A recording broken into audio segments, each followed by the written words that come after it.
সেতু আর দেয়াল একই উপাদান বা বস্তু দিয়ে তৈরি হয়, কিন্তু এই দুটোর মধ্যে তফাৎ কথাই জানেন।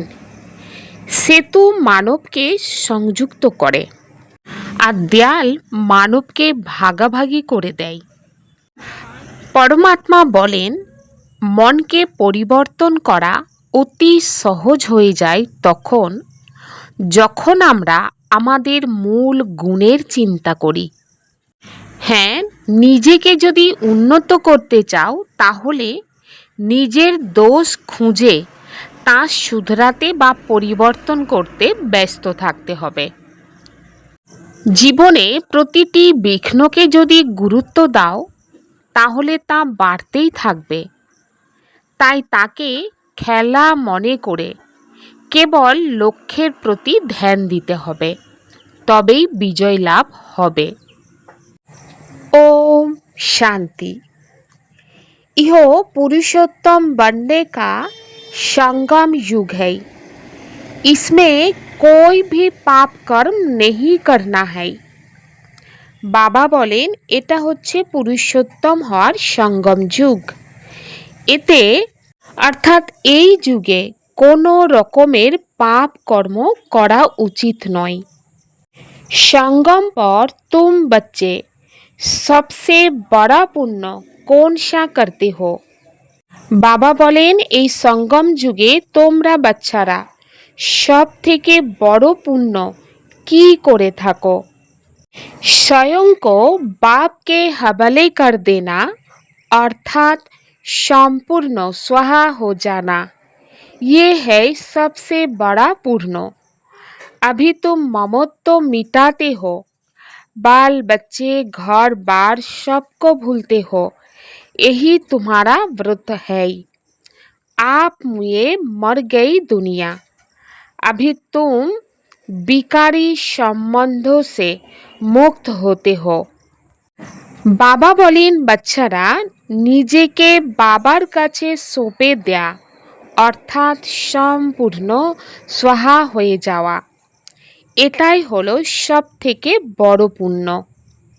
এখন তোমরা আসক্তিকে সমাপ্ত করছো, সন্তান সন্তানি ঘর বাড়ি সবাইকে ভুলে যাচ্ছ, এটাই হলো তোমাদের ব্রত। তুমি মরে গেলে সমগ্র দুনিয়া তোমার কাছে মৃত হয়ে যাবে। এখন তোমরা বিকারী সম্বন্ধের থেকে মুক্ত হচ্ছ। বাবা বলেন কেন জ্বলবে না বহি পতঙ্গ? এই সব প্রার্থনার দ্বারাই ভক্তি মার্গে বাবার মহিমা করে থাকে। এই প্রার্থনা হলো কি বহি পতঙ্গদের বহি শিখার প্রতি মহিমা। যখন বাবা এসে গিয়েছেন তখন কেনই না বেঁচে থেকেও তার হয়ে যায়।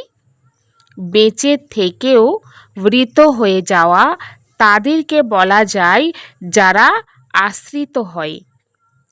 প্রথমে তোমরা আসরিক পরিবারে ছিলে, বাবা বলেন এখন তোমরা ঈশ্বরীয় পরিবারের হয়েছ। ঈশ্বর এসে জীবিত অবস্থাতেই তোমাদেরকে দত্তক নিয়েছেন, যাকে পুনরায় শরণাগতি বলা হয়। মানব কীর্তন করে, প্রভু তোমার শরণে এলাম। এখন প্রভুর শরণে তখন আসে যখন তিনি আসেন, নিজের শক্তি প্রদর্শন করেন, ঐশ্বর্য দেখান। তিনি হলেন সর্বশক্তিমান। অবশ্যই তার প্রতি আকর্ষণ তো থাকে, তাই না? তিনি সব কিছু থেকে মুক্তি দেন। বরাবর যারা বাবার বাচ্চা আর বাচ্চি হয় তারা আসরিক সম্প্রদায়ের সম্বন্ধ থেকে দুঃখী হয়ে যায়। বলে যে বাবা কবে এই সম্বন্ধ থেকে মুক্তি পাব? এখানে এই পুরানো সম্বন্ধকে ভুলতে হয়। আত্মা যখন দেহ থেকে আলাদা হয়ে যায় তখন বন্ধন মুক্ত হয়ে যায়। এই সময়ে তোমরা জানো যে সকলের মৃত্যু হবে আর এই যে বন্ধন আছে এই সব হলো বিকারী। এখন বাচ্চারা নির্বিকারী সম্বন্ধ চায়। নির্বিকারী সম্বন্ধে ছিল, পুনরায় বিকারী সম্বন্ধ হয়ে যায়। পুনরায় আমাদের নির্বিকারী সম্বন্ধ হবে, এই কথা আর কারোর বুদ্ধিতেই নেই। তো বাচ্চারা জানে যে আমরা আসরিক বন্ধন থেকে মুক্ত হওয়ার জন্য পুরুষার্থ করছি। এক বাবার সাথে যোগ রাখা যায়। হ্যাঁ, ওই দিকে আছে এক রাবণ, এই দিকে আছে এক রাম। এই কথা দুনিয়ার কেউ জানে না। कहते भी है राम राज्य चाहिए, परंतु सारी दुनिया रावण राज्य में है, ये कोई समझते नहीं है। राम राज्य में तो पवित्रता सुख शांति थी, वह अब नहीं है, परंतु जो कहते हैं उसको महसूस नहीं करते। गाया भी जाता है ये आत्माएं सब सीताएं है। एक सीता की बात नहीं, ना एक अर्जुन की, ना एक द्रौपदी की बात है, ये तो अनेकों की बात है। মানব কি বলে যে রাম রাজ্য চাই, কিন্তু সমগ্র দুনিয়ায় যে রাবণ রাজ্য আছে এটা কেউ বুঝতে পারে না। রাম রাজত্বে তো পবিত্রতা সুখ শান্তি ছিল, সেসব এখন নেই। কিন্তু যেটা বলে সেটা অনুভব করে না। গাওয়া হয়ে থাকে যে এই আত্মারা সবাই হলো সীতা। একজন সীতার কথা নয়, না এক অর্জুনের, না এক দ্রৌপদীর কথা। এসব হলো অনেকের কথা, কিন্তু উদাহরণ একজনেরই দেয়া হয়। বাবা বলেন তোমাদেরকে বলা যায় যে তোমরা সব হলে অর্জুন। তোমরা বলবে যে অর্জুন তো এই ভাগীরথ হয়ে গিয়েছে। বাবা বলেন আমি সাধারণ বৃদ্ধের শরীরে রথ নেই। মানুষ আবার চিত্রতে ঘোড়ার গাড়ি দেখিয়ে দিয়েছে। একেই অজ্ঞানতা বলা যায়। বাচ্চারা বুঝতে পারে যে এই শাস্ত্র ইত্যাদি যা আছে সবই হলো ভক্তি মার্গের জন্য। যতক্ষণ না 7 দিনের কোর্স করবে এই কথা কেউ বুঝতে পারবে না। ভক্তি হলো আলাদা, জ্ঞান ভক্তি আর বৈরাগ্য বলে থাকে। বাস্তবে সন্ন্যাসীদের সত্যিকারের বৈরাগ্য হয় না। তারা তো জঙ্গলে গিয়ে পুনরায় শহরে এসে বসবাস করে, বড় বড় মহল ইত্যাদি তৈরি করে। কেবল বলে যে আমরা ঘর বাড়ি ত্যাগ করেছি। বাবা বলেন তোমাদের হলো সমগ্র পুরানো দুনিয়ার থেকে বৈরাগ্য। যথার্থ কথা হলো এটাই, ওদের হলো লৌকিক জগতের কথা। এই জন্য তাদেরকে হঠযোগ লৌকিকের বৈরাগ্য বলা যায়।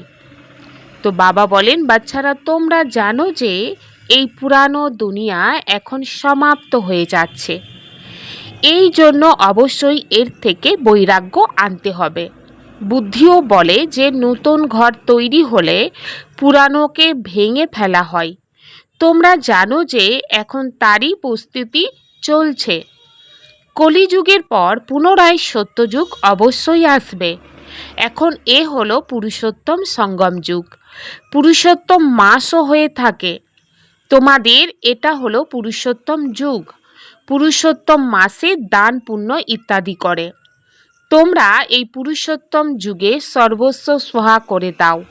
তোমরা জানো যে এই সমগ্র দুনিয়া এখন সোহা হয়ে যাবে। তাই সমগ্র দুনিয়া সর্বস্ব সোহা হওয়ার পূর্বে আমরা নিজেদেরকে বাবার কাছে কেনই না সোহা করে দিই। এর দ্বারাই তোমাদের অনেক পূর্ণ অর্জন হবে। তাদের তো হলো লৌকিকের পুরুষোত্তম মাস। এটা হলো অসীম জগতের কথা। পুরুষোত্তম মাসে অনেক কথা শোনায়, ব্রত নিয়ম রাখে। তোমাদের তো অনেক বড় এবং কঠোর ব্রত। তোমাদের যদিও সন্তান সন্তানী ঘর বাড়ি ইত্যাদি সবই আছে, কিন্তু হৃদয় থেকে আসক্তি সমাপ্ত হয়ে গিয়েছে। তোমরা মরে গিয়েছো, তাই তোমাদের কাছে দুনিয়াও মৃত হয়ে গিয়েছে। তোমরা জানো যে এই সব সমাপ্ত হয়ে যাবে। আমরা বাবার হয়েছি পুরুষোত্তম হওয়ার জন্য। সকল পুরুষের মধ্যে অর্থাৎ মানবের মধ্যে উত্তম পুরুষ হলেন এই লক্ষ্মী নারায়ণ। সামনেই দাঁড়িয়ে আছেন। এনাদের থেকে উত্তম কোনো মানব হতেই পারে না। লক্ষ্মী নারায়ণ বিশ্বের মালিক ছিলেন। তোমরা এসেছো এই রকম পুরুষোত্তম হওয়ার জন্য। সকল মানুষ মাত্রই সদ্গতি প্রাপ্ত করে।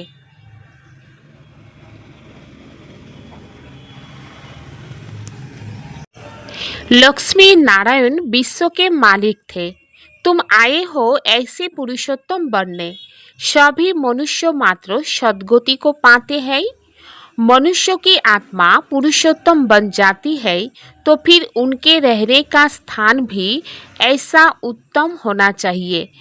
जैसे प्रेसिडेंट सबसे ऊंच पद पर ही है तो उनको रहने के लिए राष्ट्रपति भवन मिला है, तो कितना बड़ा महल बगीचा आदि है।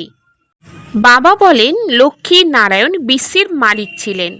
তোমরা এসেছো এই রকম পুরুষোত্তম হওয়ার জন্য। সকল মানব মাত্রই সদ্গতি প্রাপ্ত করে। মানুষের আত্মা পুরুষোত্তম হয়ে যায় তো তাদের থাকার স্থানও এই রকম উত্তম হওয়া চাই। যেরকম প্রেসিডেন্ট সব থেকে উচ্চ পদে থাকেন তো তার থাকার জন্য রাষ্ট্রপতি ভবন প্রাপ্ত হয়। কত বড় মহল, বাগান ইত্যাদি আছে। এসব হলো এখানকার কথা। রামরাজ্যকে তো তোমরা জানো। তোমরা সত্যযুগে পুরুষোত্তম তৈরি হও, তখন এই কলিযুগী পুরুষোত্তম থাকবে না। তোমরা সত্যযুগী পুরুষোত্তম হওয়ার জন্য পুরুষার্থ করছো। বা বলেন তোমরা জানো যে আমাদের মহল কিভাবে তৈরি হবে। কাল রামরাজ্য হবে, তোমরা রামরাজ্যে পুরুষোত্তম হবে। তোমরা চ্যালেঞ্জ করো যে আমরা রাজ্যকে পরিবর্তন করে রামরাজ্য স্থাপন করব। এখন চ্যালেঞ্জ করেছো, তাই একে অপরকে পুরুষোত্তম বানাতে হবে ভবিষ্যতের 21 জন্মের জন্য। দেবতাদের মহিমা গায়ন করা হয়ে থাকে। সর্বগুণ সম্পন্ন অহিংসা পরম দেবী দেবতা ধর্ম। তোমরা জানো, আর কোনো মানব এসব জানে না। তোমরা পরের জন্মে পুরুষোত্তম হবে, তখন এই রাবণ রাজ্যে কেউ আর থাকবে না। এখন তোমাদের মধ্যে সমস্ত জ্ঞান আছে। এখন রাবণ রাজ্যে সমাপ্ত হয়ে যাবে। আজকাল তো সময়ের কোনো ভরসা নেই। অকালে মৃত্যু হয়ে যায় অথবা কারোর সাথে শত্রুতা হলে তো তাকে শেষ করে দেয়। বাবা বলেন তোমাদেরকে তো কেউ শেষ করতে পারবে না। তোমরা হলে অবিনাশী পুরুষোত্তম, এরা হলো বিনাশী, তাই আবার রাবণ রাজ্যে। এদের তোমাদের দৈবিক রাজ্যের সম্বন্ধে কিছুই জানা নেই। তোমরা জানো যে আমরা শ্রীমতে চলে নিজেদের দৈবিক স্বরাজ্য স্থাপন করছি। যাদের পূজা হয় তারা অবশ্যই ভালো কর্তব্য করে গিয়েছেন, এসব তোমরা জানো। দেখো জগদম্বা কত পূজা হয়। এখন ইনি হলেন জ্ঞানেশ্বরী। তোমরা হলে জগদম্বার কন্যা জ্ঞানেশ্বরী আর রাজরাজেশ্বরী। এই দুইয়ের মধ্যে উত্তম কে? জ্ঞানেশ্বরীর কাছে গিয়ে অনেক প্রকারের মনোকামনা শোনায়, অনেক জিনিস প্রার্থনা করে। জগদম্বার মন্দির আর লক্ষ্মী নারায়ণের মন্দির অনেক পার্থক্য আছে। জগদম্বার মন্দির অনেক ছোট হয়, ছোট জায়গাতে ভিড় মানব পছন্দ করে। শ্রীনাথের মন্দিরে অনেক ভিড় হয়, সেখানে কাপড়ের লাঠি দিয়ে আঘাত করতে থাকে এগিয়ে যাওয়ার জন্য। কলকাতাতে কালীর মন্দির কত ছোট, ভেতরে অনেক তেল আর জল থাকে, ভেতরে খুব সাবধানে যেতে হয়, অনেক ভিড় থাকে। লক্ষ্মী নারায়ণের মন্দির অনেক বড় হয়, জগদম্বার মন্দির ছোট কেন হয়? গরিব তাই না, তাই মন্দির গরিবের হয়। তারা হলেন ধনী, তাই মন্দিরে কখনো মেলা ইত্যাদি লাগে না। জগদম্বার মন্দিরে অনেক মেলা লাগে, বাইরে থেকে অনেক লোক আসে। মহালক্ষ্মীর মন্দির আছে, এটাও তোমরা জানো যে এখানে লক্ষ্মীও আছেন, আবার নারায়ণও আছে। তাদের থেকে কেবল ধন প্রার্থনা করে, কেননা তারা ধনবান হয়েছেন, তাই না? এখানে তো হলো অবিনাশী জ্ঞান রত্ন। ধনের জন্য লক্ষ্মীর কাছে যায়, আর অনেক আশা রেখে জগদম্বার কাছে যায়। তোমরা হলে জগদম্বার সন্তান। সকলের মনোকামনা 21 জন্মের জন্য তোমরা পূর্ণ করে দাও। একটাই মহামন্ত্রের দ্বারাই সকলের মনোকামনা 21 জন্মের জন্য পূর্ণ হচ্ছে। অন্যান্যরা যা কিছু মন্ত্র ইত্যাদি দিয়ে থাকে তার অর্থই কিছু নেই। বাবা বোঝাচ্ছেন যে এই মন্ত্র তোমাদেরকে কেন দিই, কেননা তোমরা পতিত হয়ে গিয়েছ, তাই না? একমাত্র আমাকে স্মরণ করো, তাহলে পবিত্র হবে। এটা এক বাবা ছাড়া আত্মাদেরকে আর কেউ বলতে পারে না। এর দ্বারাই প্রমাণিত হয় যে সহজ রাজযোগ এক বাবাই শেখান। তিনি মন্ত্র দেন, 5000 বছর পূর্বেও মন্ত্র দিয়েছিলেন। এইটা স্মৃতিতে এসেছে। এখন তোমরা সম্মুখে বসে আছো। যিশু খ্রিস্ট কিছু করে গিয়েছে, তাই তার বাইবেল সবাই পড়তে থাকে। তো তিনি কি করে গিয়েছেন? ধর্ম স্থাপন করে গিয়েছে। তো তোমরা জানো যে শিব বাবা কি করে গিয়েছে? হ্যাঁ, শ্রীকৃষ্ণ সত্যযুগে রাজকুমার ছিলেন। যিনি পুনরায় নারায়ণ হন, তারপর পুনর্জন্ম নিতে থাকেন।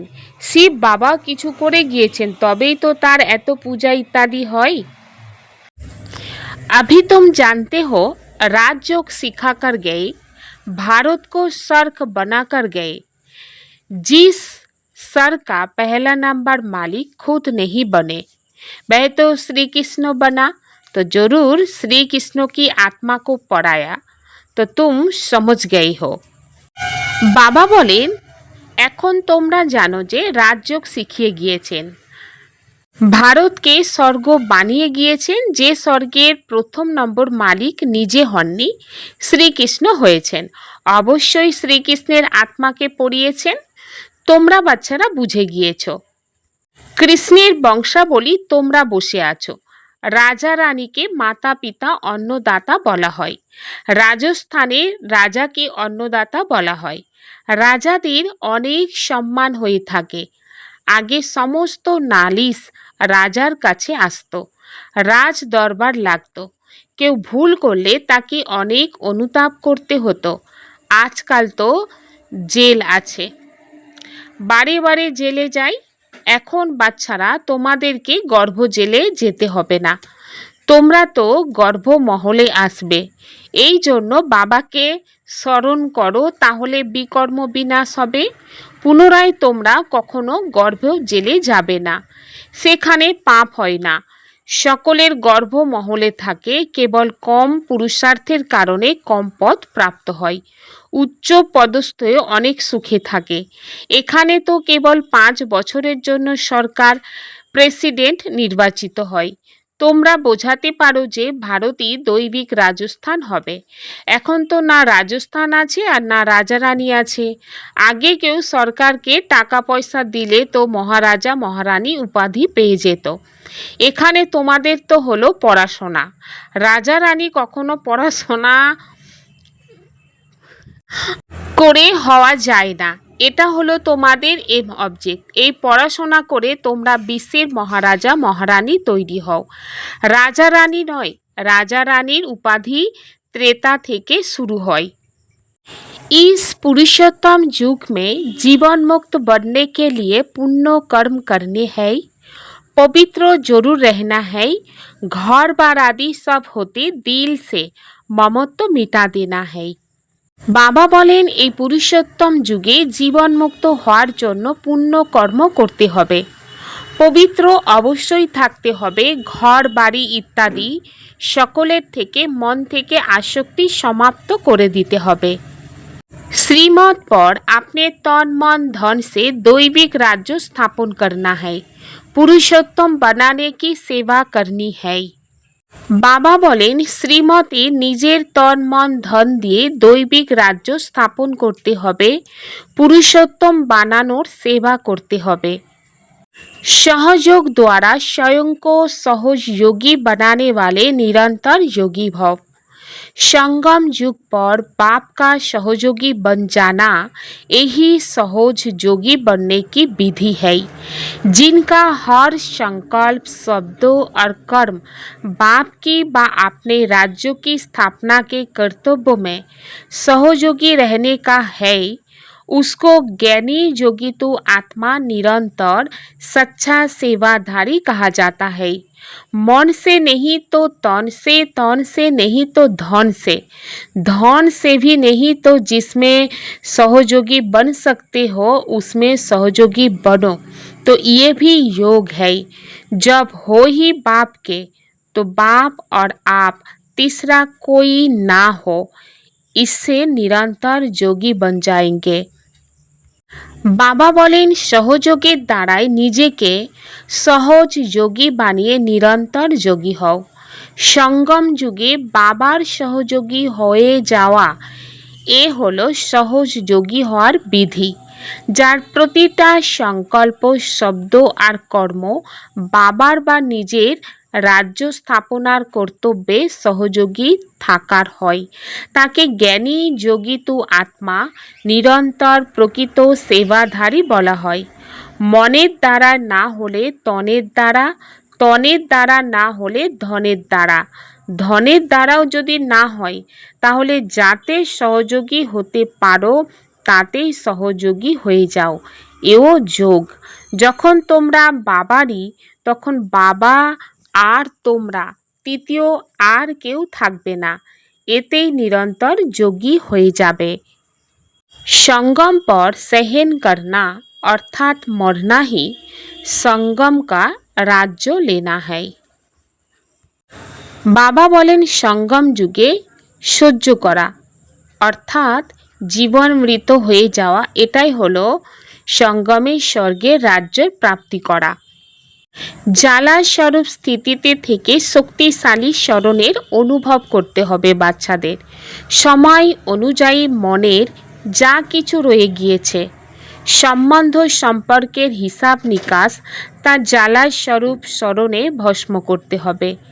একাগ্রতা এ বাপ দাদার পাশ করেন, এখন এই একাগ্রতাকে অগ্নিরূপে নিয়ে এসো। বিশ্বের চারদিকে যে ভ্রষ্টাচার, অত্যাচারের অগ্নি জ্বলছে তা তোমাদের মতো বাচ্চাদের যোগ অগ্নির দ্বারাই জ্বালারূপ স্মরণে সমাপ্ত হয়ে যাবে।